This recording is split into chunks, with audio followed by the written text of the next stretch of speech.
Hi hello నమస్తే.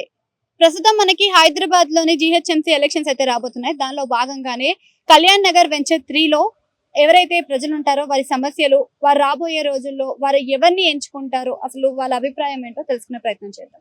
ఇప్పుడు మన హైదరాబాద్‌లో జీహెచ్ఎంసీ ఎలక్షన్స్ అయితే వస్తున్నాయి గదా!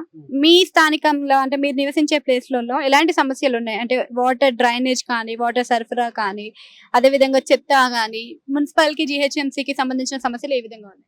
చూడమ్మా, ఏ గవర్నమెంట్ వచ్చినా నా 70 సంవత్సరాలు ఎవ్వరు ఏం చేయలేకపోతే అప్పప్ప అంటే వెళ్ళిపోతారు. ఎన్నో బాధలు ఉన్నాయి. మాకు రోడ్డు తవ్వి పనికి రావట్లేదు. నల్లగా నోరు తవ్విండ్రు అట్లే మూయలేదు.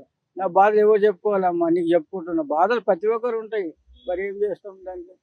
అంటే ఇక్కడ లోకల్ కార్పొరేటర్ కానీ, అలానే మళ్ళా ఎమ్మెల్యే గాని రావడం, మీ సమస్యలు కనుక్కోవడం ఇట్లాంటివి చేస్తున్నాడా?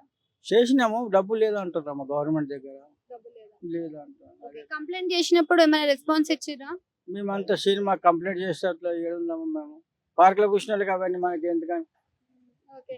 అయితే ఇప్పుడు మెయిన్ సమస్య తీరాలి అంటే ఏ సమస్య తీరితే బావుంటది మీకున్న సమస్యలు? నాకు సమస్య చూడమ్మా, ఇంతవరకు పింఛన్ రాలేదు నాకు. పింఛన్ పింఛన్ ఇప్పిస్తే ఇంత గంజి అంబలు కాసుకుంటూ ఇంత అంట, కానీ అది పింఛన్ లేదు. నాకు పింఛన్ లేకనే సమస్య ఉన్నది. ఆయన పింఛన్ ఉంది, ₹1,00,000 కిరాయి వస్తుంది. ఈయనకి 2,00,000 వస్తాయి. నాకేం లేదు. సొంత ఇల్లుంది కదా?